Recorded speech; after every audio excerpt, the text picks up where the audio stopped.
আসসালামু আলাইকুম। আচ্ছা, আমরা কিছুদিন আগে বিকাশ বয়কট করছি, আমিও বয়কট করেছি। এখন পর্যন্ত বিকাশে কোনো লেনদেন করতেছি না। তো বিকাশের পাশাপাশি সম্ভবত এখন নগদকেও বয়কট করতে হবে।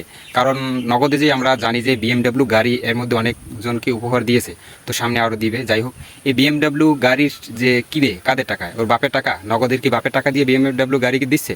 আসলে না, মানুষের টাকা, মানুষের যে অ্যাকাউন্টে কিছু টাকা থাকে সেখান থেকে ওরা চুরি করে হাজার হাজার লক্ষ লক্ষ অ্যাকাউন্ট থেকে কিছু টাকা চুরি করে বিএমডাব্লিউ গাড়ি একটা কেনার পরে একজনকে দান করে ভিডিও করে মানুষকে দেখায় যে নগদ বড় দানের অধিকার হয়েছে, নগদ মানুষকে সাহায্য করছে, উপকার করছে। এছাড়া এগুলো সবই ভণ্ডামি ছাড়া কিছুই না। যেমন আমার কিছুদিন আগে নগদ অ্যাকাউন্টে 1,000 টাকা ছিল।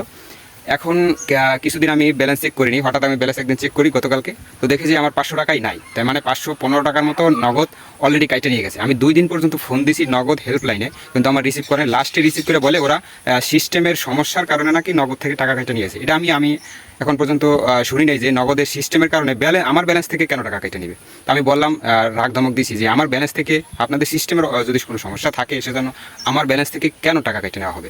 তারা বলছে আমরা জানাবো অতি শীঘ্রই। জানাবো বলতে এখন যে ফোন দেয় কিন্তু সেটা রিসিভ হইতেছে না, শুধু আমার ফোন দিলে টাকা কেটে নিয়ে যায় কিন্তু রিসিভ করে না। তো মনে হয় এবার নগদকেও বয়কট করতে হবে, কারণ এরা ধানাই পানাই 2 নম্বরই ছাড়া কিছুই না। বাংলাদেশের এটা শুনছি যে বাংলাদেশের বা সরকার, এটা কিন্তু সরকার নিজেই দুর্নীতিবাজ। তো নগদ দুর্নীতিবাজ হবে না, কারণ এরা পুরো এটার মধ্যে পুরোপুরি এখন বলা যায় যে 2 নম্বরই ছাড়া আর কিছুই না। নগদকেও বয়কট করতে হবে আমাদের।